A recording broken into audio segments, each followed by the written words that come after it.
오늘도 주님의 말씀을 통해 하나님 나라를 누리는 복이 있기를 주님의 이름으로 축원합니다. 아멘. 우리가 어려운 레위기 말씀을 보고 있는데요. 레위기의 앞부분, 전반부는 제사장 나라로서 제사의 어떤 정체성을 가진 그 백성들에게 하나님을 어떻게 제사하고 예배해야 하는가를 보여주었다면, 이제 후반부 17장부터는 이제 거룩한 백성으로서 그들이 삶 속에 어떻게 거룩한 백성으로 살아갈 것인가, 생활 실천적인 면을 가르쳐줘요.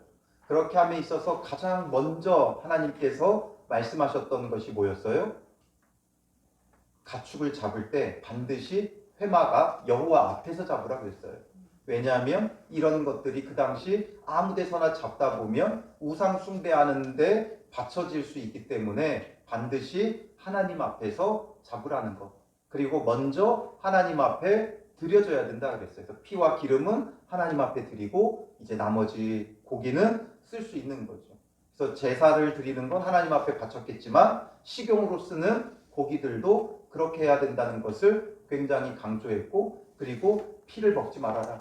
피는 생명이고 또 예수 그리스도의 보혈을 예표하는 것이었기 때문에 우리가 함부로 다룬다거나 오용하면 안 돼요. 그래서 피를 먹지 말라. 이걸 굉장히 중요하게 먼저 말씀하셨어요. 그리고 이제 18장에서는 뭘 말씀하셨어요? 17장에서는 이제 그걸 말씀하셨고, 18장에서는 애굽의 풍속을 따르지 말고 또 너희가 들어갈 가나안 땅의 풍속도 따르지 말아라. 애굽의 풍속은 뭐예요? 과거고, 또 가나안의 풍속은 뭐예요? 미래죠. 과거에 너희가 경험했던 것 따르지 말라는 거예요. 그건 오늘 우리에게 어떤 의미예요? 우리에게 있어서 애굽의 풍속은 우리가 예수 그리스도를 믿기 전에, 구원받기 전에 우리가 살아가던 세상의 방식을 말하는 거죠.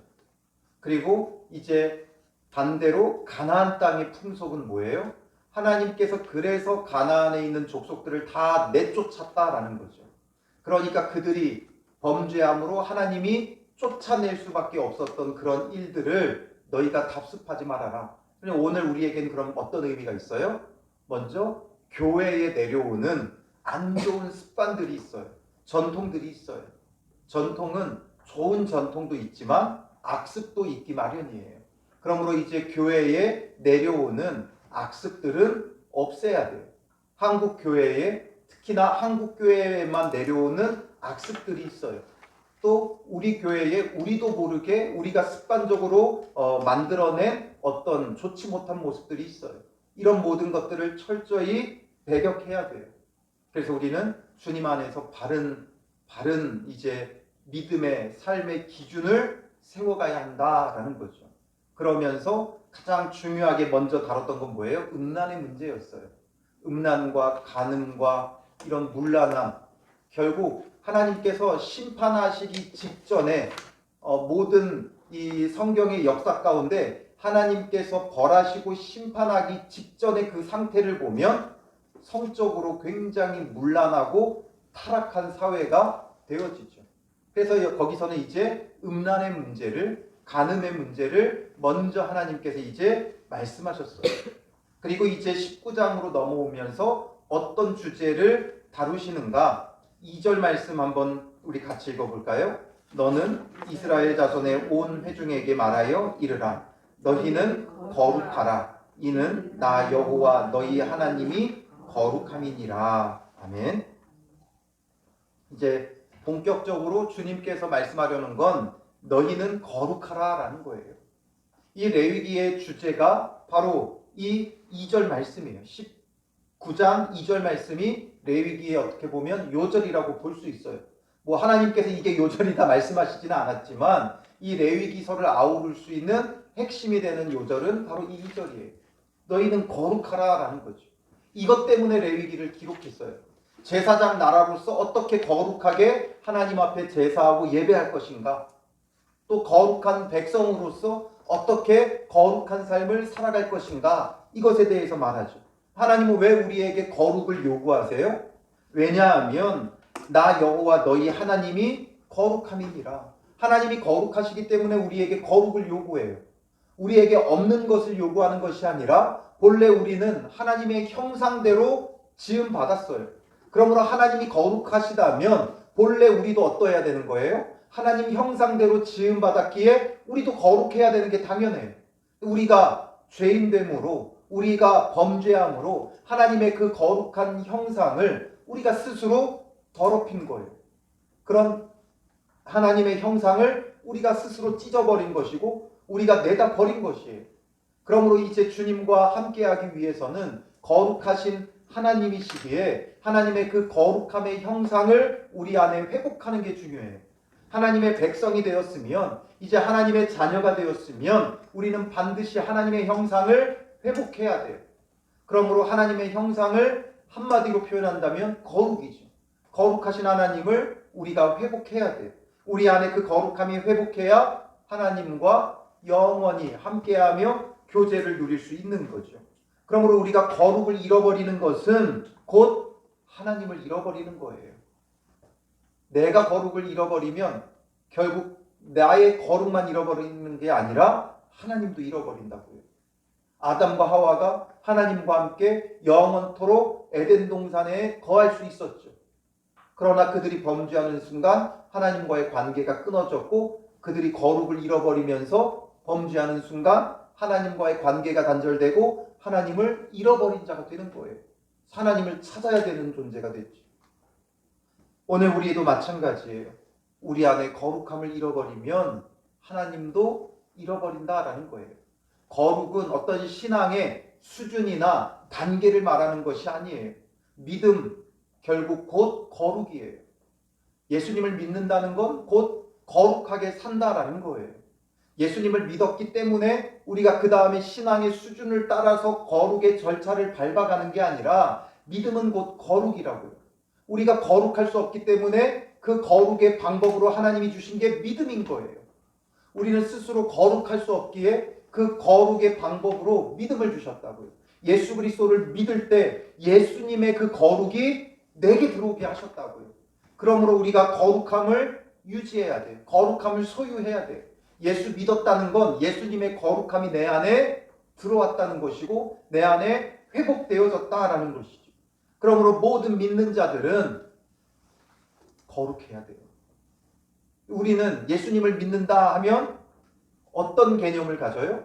주의를 지켜 예배한다. 이런 개념으로 더 많이 연관이 되어져요.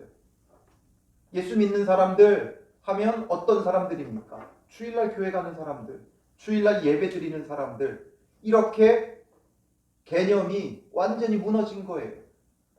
예수님을 믿는다 하는 것이 우리에게는 어떻게 보면 주일날 예배한다 이것으로 한정되어져 버렸어요. 그러니까 주일의 삶과 나의 일상에 괴리가 생기죠. 주일은 주일대로 거룩하게 주님 앞에 나와 예배하지만 또 삶 속에 들어가면 삶은 또 내 방식대로 내 마음대로 마음껏 살아가고 주일만 되면 오는 거예요. 예전에 한참 유행하던 말이 썬데이 크리스찬이에요. 주일만 그리스도인이다 이거죠. 근데 요즘에는 그 말도 잘 안 해요. 한동안 그런 말을 많이 썼어요. 그러니까 회개하자는 거죠. 우리가 주일만 그리스도인인 이 썬데이 크리스찬을 벗어나야 된다는 거예요. 그래서 회개를 촉구하고 일상이 예배가 되어야 되고 매일의 삶이 주님 앞에 드려져야 된다. 한동안 이야기했는데 요즘에는 그런 말을 아예 들을 수도 없어요. 이제는 그게 아예 당연해져 버렸어요. 이제는 그게 너무 당연한 게 돼버렸어요. 주일만 신앙생활하는 것으로 우리의 삶이 변질되어져 버렸다는 거죠. 신앙이 변질되어져 버린 거예요. 그러므로 우리는 주님 안에서 예수 믿는다가 주일날 교회 간다가 아니라 예수를 믿기에 이제 하나님의 거룩한 형상을 회복하였다. 이게 되어져야 돼요. 그 거룩함으로 우리의 일상을 매일매일을 살아가는 것, 이게 중요해요. 앞서서 애굽의 풍속을 따르지 말고 가나안의 풍속을 따르지 말아라. 그렇다면 우리는 어떻게 살아야 되는가? 즉 세상과 다른 구분됨이 있어야 돼요. 세상은 뭘 말해요? 어떻게 살아야 된다고 말해요? 성공해야 된다. 승리해야 된다. 이렇게 말을 해요. 성공해야 된다. 승리해야 된다. 오늘 믿는 우리에게도 우리가 바라는 것이 성공이고 승리라면 이건 뭔가 문제가 있는 거예요. 그건 세상의 풍속이에요. 이 세대의 모습이에요. 그 가운데 우리는 이제 이 세대의 모습을 본받지 말고 마음을 새롭게 함으로 변화된 자들은 성공과 승리가 목적이 아니고 우리의 목적은 이제 뭐가 되어야 되는 거예요? 거룩이 되어야 되는 거예요. 우리의 목적을 거룩에 둬야 돼요. 예수 그리스도의 거룩을 옷 입고 예수님처럼 거룩한 삶을 살아가는 게 우리의 신앙의 목적이 되어야 된다고요. 근데 우리도 똑같이 성공을 목적에 두고 살아가고 승리를 목적에 두고 살아가면 결국 우리가 하나님 앞에 나와 구하는 게 무엇밖에 없어요? 무엇을 먹을까? 무엇을 마실까? 무엇을 입을까? 이런 것밖에 없죠. 기복적인 신앙으로 갈 수밖에 없어요. 썬데이 크리스천이 될 수밖에 없어요. 왜냐하면 세상에서는 또 세상의 방식대로 성공과 승리를 위해 살아가야 되니까. 성공이 목적이 되고 승리가 목적이 되면 결국에는 수단과 방법을 가리지 않고 성공해야 되고 승리해야 되는 거예요. 그러니까 불의를 저지르고 불법을 저지르는 거죠. 그게 바로 오늘 우리가 세상과 똑같은 방식으로 살아간다면 경험하게 될 일들이죠. 그러므로 오늘 우리는 거룩의 목적을 둬야 돼요. 하나님이 거룩하시기. 하나님이 목적이 되어야 되죠. 거룩하신 하나님의 목적이 되어 우리도 거룩의 목적을 두며 살아가야 돼요. 그래서 이제 그것에 대해서 쭉 나열을 하죠. 근데 오늘 본문의 내용이 만만치 않게 많아요. 이걸 지금 하나하나 다 설명하다 보면 오늘 밤을 새야 되겠죠. 사실상 오늘 본문만 가지고도 설교를 하라 그러면 한 10주는 할 수 있을 것 같아요. 금요기도회 때마다. 이 각 그 계명들을 쭉 나열해 놨어요. 그래서 전체적인 내용을 보면 어떻게 보면 10계명과 굉장히 유사하죠. 10계명은 오늘 우리에게 그리스도인의 거룩한 삶에 아주 뿌리가 되고 근간이 되는 거예요. 그 10계명을 근간으로 주님께서 수많은 규례와 법도를 성경에 말씀하세요. 그래서 가장 축약하고 압축해 놓은 게 10계명이죠. 그래서 오늘 본문도 여러 가지 계명을 말하지만 결국에는 10계명의 내용이 고스란히 담겨져 있어요. 그럼 이제 우리가 이 계명들은 10계명을 보아서도 알 수 있고 여러 가지로 다 내용들은 알 수 있죠. 그래서 개인적으로 묵상하시고 적용을 하세요. 그렇다면 오늘 이 시간 우리가 봐야 되는 건 뭐냐면 이 전체적인 그러면 흐름이라는 게 어떤 것인가를 봐야 돼요. 이 계명들을 통해 주님께서 어떤 흐름으로 말씀하고 있느냐. 이 계명들의 각 계명들도 우리가 분명 지켜 행해야 돼요. 그런데 특별히 여기서 말씀하고 있는 이 수많은 계명들의 흐름이 어떻게 흘러가느냐. 10계명은 1계명부터 4계명까지가 하나님을 사랑하라는 것이고 5계명부터 10계명까지는 이웃을 사랑하라는 거예요. 그럼 어떻게 사랑할 것인가에 대해서 말씀해 놓으신 거예요. 그렇다고 해서 그게 전부는 아니지만 가장 기초적이고 기본적인 하나님 사랑의 방법과 이웃 사랑의 방법을 주신 거예요. 그리고 우리는 그것을 문자적으로만 적용하는 게 아니라 보다 폭넓게 아주 광의적으로 그것을 적용해가는 게 중요해요. 그래서 오늘 본문의 내용도 마찬가지죠. 각 계명은 알 수 있어요. 그러나 이것을 통해 주님께서 말씀하고자 하는 것은 어떤 것인가 하면 3절을 한번 보세요. 너희 각 사람은 부모를 경외하고 나의 안식일을 지키라 말씀하죠. 우리가 10계명을 잘 알고 있지만 부모를 공경하라는 게 몇 계명이 있어요? 몇 계명이에요? 5계명이 있죠. 안식일을 지키라는 건 몇 계명에 있어요? 4계명에 있죠. 거룩하라 말씀하시면서 어떤 제사나 어떻게 제사하라 이런 것들을 말씀하시지 않고 5계명과 4계명을 먼저 말씀하셨어요. 10계명 중에 가장 적극적인 계명이 4계명과 5계명이에요. 무엇으로 알 수 있냐면 하라고 말씀하신 게 있고 하지 말라고 하신 게 있는데 하라. 그러니까 적극적으로 주님께서 권면하고 명령하고 계신 것. 하라고 명령하신 건 이 5계명과 4계명밖에 없어요. 1계명은 나 외에 다른 신을 두지 말라라는 거죠. 하라는 게 아니라 말라는 거예요. 2계명은 뭐예요? 우상을 만들지 말라라는 거죠. 말라는 거죠. 3계명 여호와의 이름을 망령되이 일컫지 말라잖아요. 그리고 이제 4계명에 안식일을 기억하여 거룩히 지키라. 5계명 부모를 공경하라라는 거죠. 6계명 뭐예요? 살인하지 말라. 7계명 간음하지 말라. 8계명 도둑질하지 말라. 9계명 내 이웃을 해하려 거짓 증거하지 말라. 10계명 내 이웃의 것을 탐내지 말라. 다 말라잖아요. 하라. 적극적으로 주님께서 명령하시는 건 5계명과 4계명이에요. 그렇다면 이 2계명은 하나님 사랑과 이웃 사랑에 있어 가장 중요한 우리가 적극적으로 행해야 되는 거룩한 삶이라고요. 그 가운데 먼저 부모를 경외하라는 걸 먼저 말씀하셨어요. 10계명의 순서로 하면 4계명인 안식일을 지키라를 먼저 말씀하실 것 같은데 부모를 경외하고 먼저 말하죠. 5계명을 먼저 말씀하세요. 왜 5계명을 먼저 말씀하시느냐 하면 이 5계명은 하나님 사랑과 이웃 사랑을 연결해주는 연결고리가 되어져요. 그 연결고리로서의 역할을 해요. 부모를 공경하고 경외하는 사람은 하나님도 공경하고 경외해요. 하나님은 우리의 아버지시잖아요. 우리를 창조자고 우리 아버지세요. 그런데 하나님께서 이 땅에서 우리를 먹이고 입히고 기르실 수 없잖아요.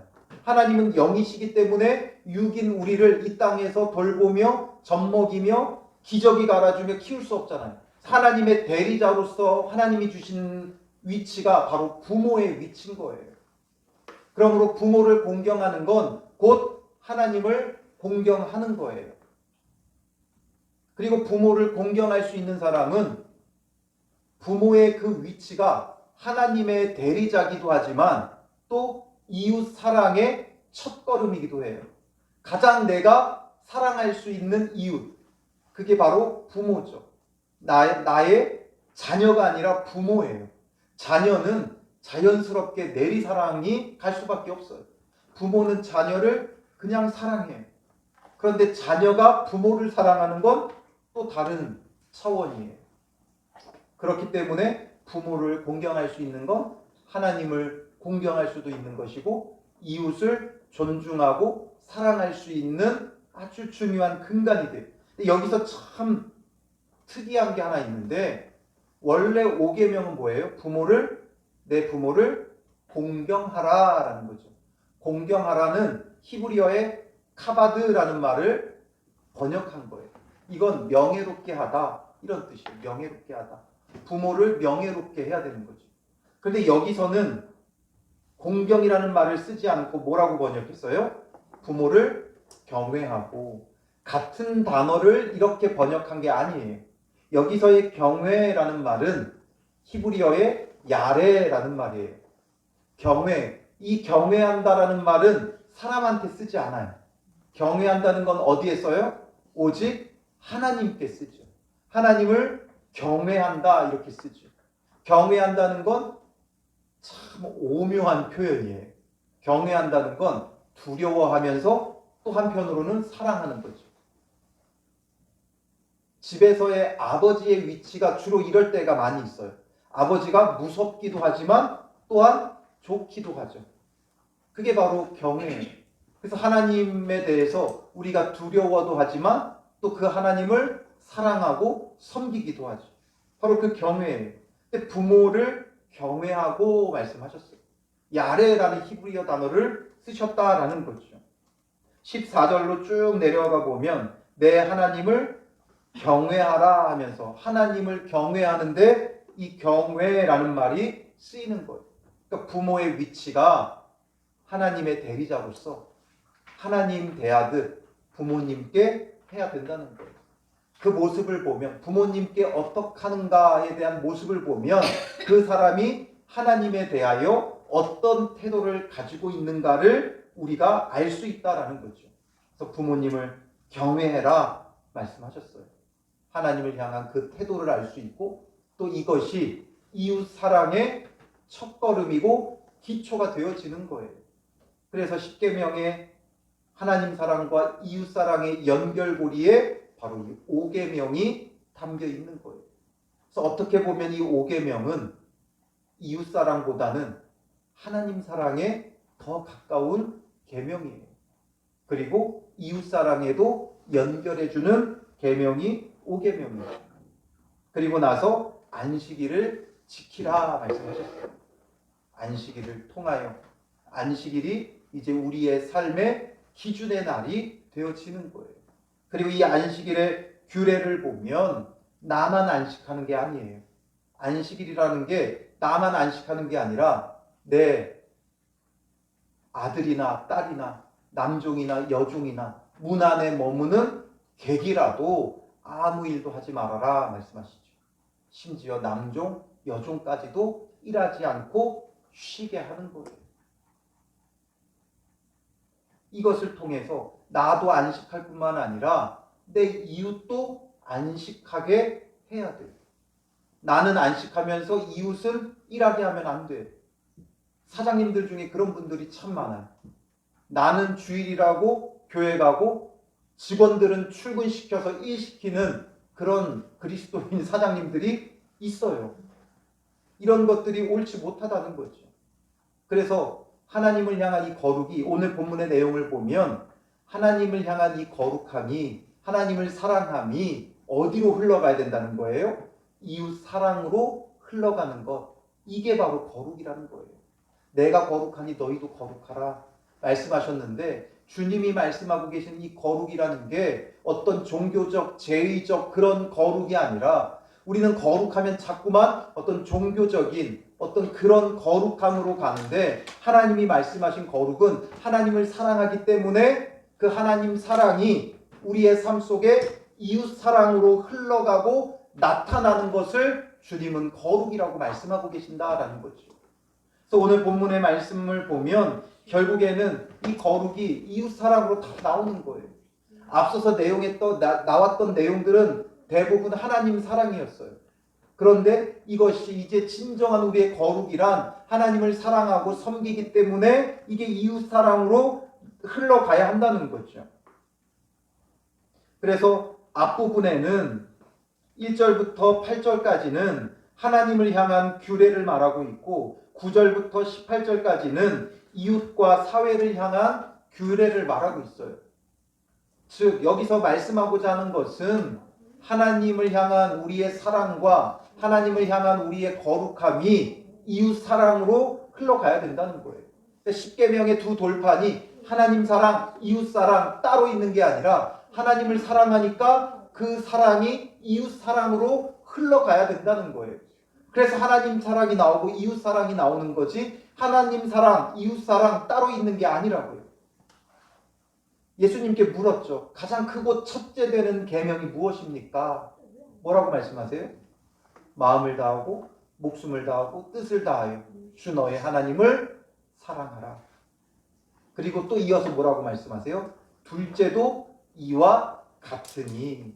두 번째도 그것과 같다는 거예요. 하나님 사랑과 같다는 거예요. 하나님 사랑과 같은 게 뭐예요? 내 이웃을 내 몸과 같이 사랑하라, 이거라는 거죠. 즉 이게 따로 있는 게 아니라 하나님을 올바르게 사랑하고 올바르게 섬기면 이것이 우리의 이웃 사랑으로 올바르게 나타나야 된다고요. 그런데 오늘 우리의 모습을 보면 하나님 사랑과 이웃 사랑이 분리가 된 경우가 너무 많아요. 하나님은 정말 사랑하는 것 같은데, 교회 안에서 보면 하나님을 정말 사랑하는 것 같은데 이웃 사랑의 삶이 그것을 따라가지 못하는 경우가 너무 많아요. 그래서 교회 안에서만 지지고 볶고 좋아하고 즐거워하죠.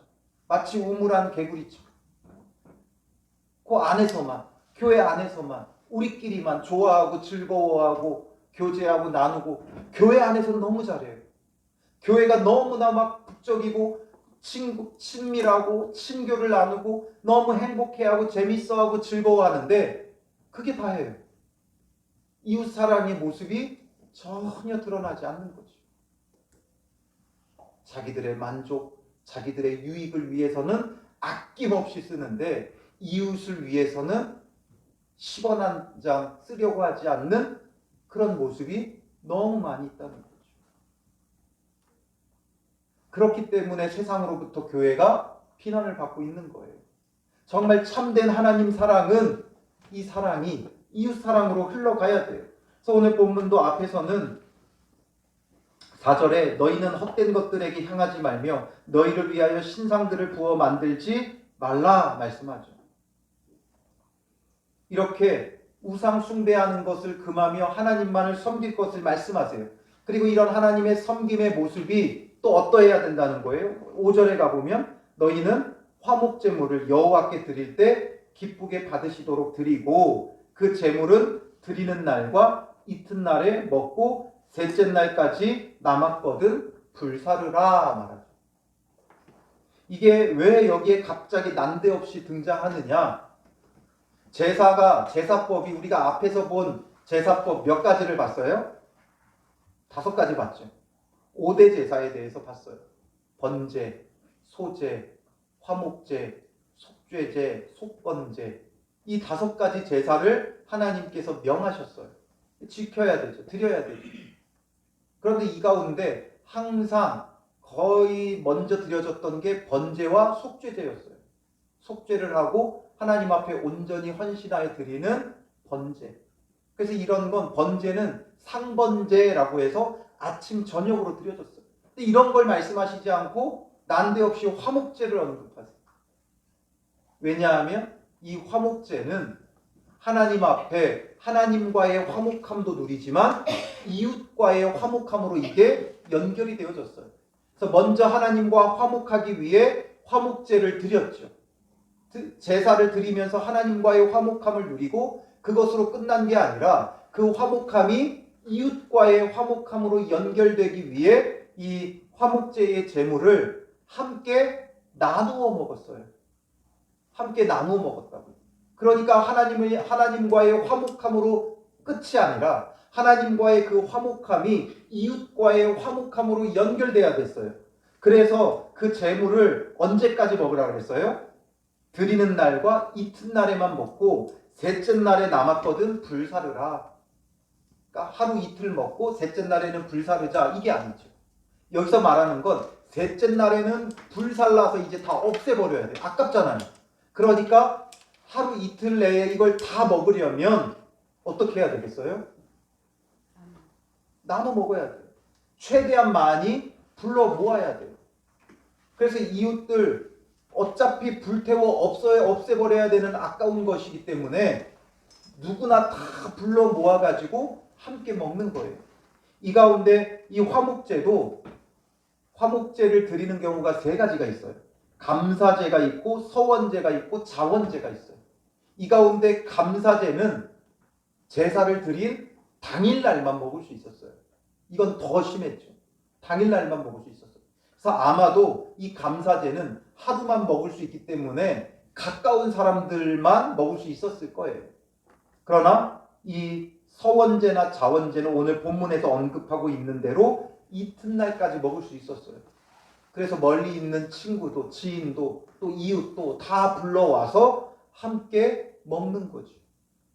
그러므로 하나님과의 이 화목함이 이웃과의 화목함으로 이어지듯이 하나님을 사랑하는 것이 이웃을 사랑하는 것으로 연결되는 것, 이게 바로 거룩이에요. 거룩은 날마다 예배 드리러 가고 잘 차려입고 깔끔하게 입고 조용히 묵상하고 기도하고 이게 거룩이 아니라, 물론 그게 자양분이 돼야 다른 것들도 나오겠죠. 그러나 우리가 맺어야 되는 거룩의 열매는 하나님을 사랑함으로 이웃을 사랑하는 것으로 나타나야 돼요. 그게 참된 거룩이라고요. 우리끼리만 거룩한 게 아니라 우리끼리만 거룩하다 인정받는 게 아니라 세상에서도 인정받을 수 있어야 되는 거예요. 정말 예수 믿는 사람들 거룩하다, 신실하다, 일컬음을 받을 수 있어야 되는 거죠. 그래서 이제 이어지는 모습이 뭐예요? 이웃 사랑의 모습으로 이제 더 적극적으로 나가는 거죠. 그래서 9절에 보면 너희가 너희 땅의 곡식을 거둘 때에 너는 반 모퉁이까지 다 거두지 말고 내 떨어진 이삭도 줍지 말며 내 포도원의 열매를 다 따지 말며 내 포도원에 떨어진 열매도 줍지 말고 가난한 사람과 거류민을 위하여 버려두라. 밭에 있는 것을 거둘 때 구석 모퉁이 자리는 내버려 두라는 거예요. 그거 추수하기도 힘든데 모퉁이까지 그냥 싹 다 베지 말고 거기는 좀 놔둬라. 그리고 또 추수하다 보면 떨어지는 것들 그것까지 나달까지 다 걷어들이지 말고 그런 건 좀 내버려 둬라. 그래야 나중에 가난한 사람과 거류민들이 먹을 수 있죠. 명화 중에 명화 중에 이삭 줍는 여인들이라는 그림을 본 적이 있으실 거예요. 그런 게 바로 이런 뿌리죠. 이삭을 줍는 건 자기 밭에 추수하고 남은 이삭이 아니라 이렇게 남겨둔 이웃을 위해 남겨둔 이삭을 없는 사람들이 가서 자기의 식량으로 삼으려고 줍는 거예요. 그게 이삭 줍는 여인들이에요. 이런 사랑의 섬김이 있어야 된다는 거죠. 딱 해서 자기의 이름 크게 붙여가지고 이거 내가 너 주는 거야 이러지 말고 그냥 은밀하게 내버려 두라는 거예요. 누가 와서 먹는지도 모르게끔 그냥 내버려 두라는 거죠. 우리는 우리의 이름 내는 걸 너무 좋아해요. 뭘 증정식, 수여식 이래서 불러다가 그 앞에서 상장 주고 상금 주고 뭐 후원금 주고 사진 찍고 악수하고 이런 것을 너무 좋아해요. 그냥 이렇게 은밀히 내버려둬서 누구라도 먹을 수 있고 누구라도 쓸 수 있게끔 이런 사랑과 섬김이 필요하다는 거죠. 그리고 이제 계속해서 도둑질하지 말며 속이지 말며 서로 거짓말하지 말며 거짓 맹세함으로 내 하나님의 이름을 욕되게 하지 말라. 내 이웃을 억압하지 말며 착취하지 말며 품꾼의 삭슬 아침까지 밤새도록 내게 두지 말며 이런 것 아주 사소한 것까지 품꾼의 삭 빨리 줘야지 이 사람 굶어 죽어가는데 내일 줄게 이러면서 안 주는 거죠. 이런 악덕업자들이 참 많죠. 이런 것까지도 주님은 다 우리의 중심까지 꿰뚫어 보며 말씀하고 계신다는 거예요. 귀먹은 자를 저주하지 말며 못 듣는다고 막말하죠. 귀머거리라고 못 듣는다고 마구 욕해요. 또 매민 앞에 장애물을 놓지 말고 앞이 안 보인다고 그 앞에다가 장난치는 사람들 많죠. 이런 것처럼 이런 연약한 자들을 돌아보고 사랑으로 섬겨야 한다라는 거죠. 15절에 재판할 때에 불의를 행하지 말며 가난한 자의 편을 들지 말며 재판할 때 가난한 자라고 무조건 편들어줘도 안 된다는 거죠. 공의롭게 정말 잘잘못을 따져서 다만 이 가난한 자들이 부자들에 의해 불의를 당하지 않도록은 해야죠. 그러나 그들이 불쌍하다고 무조건 편들어줘도 안 되는 거예요. 세력 있는 자라고 두둔하지 말고 공의로 사람을 재판할지며 너는 내 백성 중에 돌아다니며 사람을 비방하지 말며 내 이웃의 피를 흘려 이익을 도모하지 말라. 비방하지 말아라. 정말 우리도 모르게 비방할 때가 너무 많죠. 남 흉보고 그것도 재밌잖아요. 그래서 자꾸만 남을 흉보게 돼. 이런 비방의 말들 남의 어떤 흠과 잘못에 대한 것은 절대 말하면 안 돼요.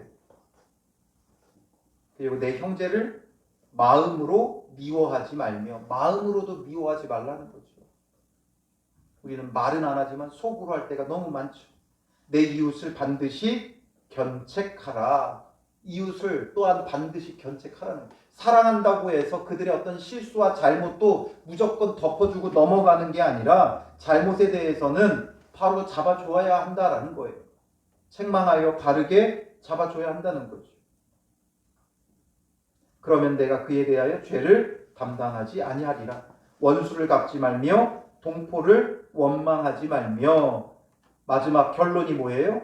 내 이웃 사랑하기를 내 자신과 같이 사랑하라.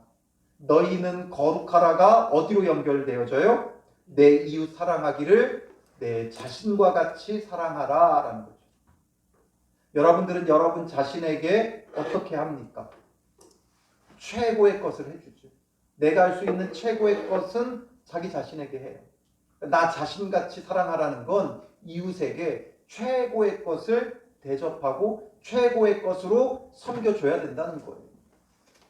나는 더 좋은 것, 남은 좀 덜한 것, 이게 아니라 내가 뭘 쓰고 있는데 새 것이 생겼어요. 그럼 내가 새 것 같고 내가 쓰던 걸 이웃 주죠. 그런데 내가 쓰던 건 내가 쓰고 새 것을 이웃에게 주는 그런 게 바로 나 자신같이 사랑하는 거죠. 그래서 내가 먹고 싶은 것으로 먹는 걸 대접해야 되고 내가 갖고 싶은 것으로 이웃을 섬겨야 되는 거예요. 바자회 한다 그러면 참 어떻게 이런 옷을 내놓을 수 있을까 싶은 옷들을 마구 가지고 와요. 그러니까 나중에는 결국에는 버려야 될 옷이 태반이죠. 그러니까 옷장에 있었던 수십 년 된 옷을 마구 꺼내오면 이 처치가 곤란하게 되어져요. 그래서 우리가 이런 모습들 속에서 정말 나 자신처럼 사랑하고 있는가? 우리는 이웃을 사랑해요. 그런데 안타깝지만 적당한 선에서 사랑하고 있어요. 적당하게 선하다 인정받을 만큼 하고 있다는 거죠. 한 부자 청년이 예수님께 와서 어떻게 하여야 영생을 얻으리까? 그러니까 그 계명에 대해서 예수님이 말씀하시니까 그 부자 청년이 뭐예요? 내가 어려서부터 이 모든 것을 다 지켰나이다. 지키기는 지켰겠죠.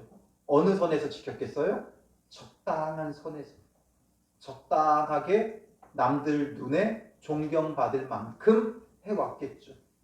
그러나 주님 안에서 정말 전심으로 자기 자신과 같이 사랑하며 섬겼는가라고 따져보면 그렇지 않을 거예요. 정말 나 자신과 같이 사랑했다면 그는 부자 청년일 수 없어요. 부자라서 많은 것을 쌓아둘 수가 없어요. 나누고 베풀고 섬겼다면 그럴 수 없었겠죠. 그래서 너희는 거룩하라는 이 명령은 어디로 연결되느냐? 18절 마지막에 내 이웃 사랑하기를 내 자신과 같이 사랑하라. 이게 거룩이에요. 예배를 더 많이 드리고 기도를 더 많이 하고 전도를 더 많이 하고 봉사를 더 많이 하고 헌금을 더 많이 하고 이게 거룩이 아니라 진정한 거룩은 하나님을 사랑하는 그 사랑이 이웃에게로 연결되어 흘러 정말 나 자신과 같이 사랑하는 데까지 나가줘야 한다라는 거죠. 그래서 우리가 거룩에 대한 개념을 새롭게 세워야 돼요. 참된 거룩, 이웃 사랑이다. 이것을 놓치면 안 되죠. 그래서 많은 계명들 다 지켜야 돼요. 그런데 우리가 이걸 다 기억하며 늘 하나하나 따져보면서 살아갈 수는 없잖아요. 우리는 오늘 본문을 통해 주님이 말씀하신 거룩은 이웃 사랑하기를 나의 자신과 같이 하는 것, 이것이라는 걸 기억하면서 정말 내가 누리고 싶고 내가 하고 싶고 내가 먹고 싶고 이런 것들을 함께 나누며 함께 섬기며 살아가는 삶이 되어지면 되는 거예요. 오늘 뭐 드시고 싶었어요? 드시고 싶었던 그것으로 이웃을 섬기세요. 어떤 옷을 입고 싶으셨어요? 그 옷으로 이웃을 섬기세요. 이게 바로 주님은 거룩이다 말씀하는 거죠. 나의 어떤 성품이 아니라 좋은 성품으로 하는 게 아니라 하나님을 사랑하다 보니까 그 사랑이 너무나 커서 그 사랑을 영이신 하나님 앞에는 갚을 길이 없잖아요. 그러니까 육체로는 이웃에게, 부모에게, 가족에게 섬겨주며 참된 거룩을 행할 수 있는 믿음의 사람들이 되시기를 주님의 이름으로 축원합니다. 우리 이 시간 주님 말씀하시면 찬양으로 고백하고요. 정말 주님의 말씀에 순종하며 따르는 믿음의 사람 되게 하여 주시옵소서. 오늘 특별히 거룩이 무엇인지 말씀하셨고 우리가 참된 거룩, 하나님이 거룩하시기에 거룩한 자들, 하나님을 사랑하고 이웃을 사랑하고 이웃을 내 자신과 같이 사랑하고 특히나 연약한 존재들, 연약한 존재들을 돌아보고 사랑하고 섬기는 참된 거룩함을 나타낼 수 있는 믿음의 사람 되게 하옵소서.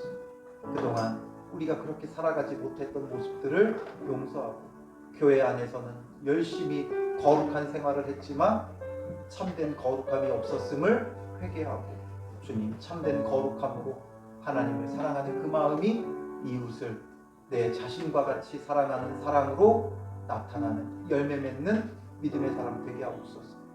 정말 참되게 사랑하는 그 사랑이 우리 안에 있게 하시고 그 사랑으로 행하게 하옵소서.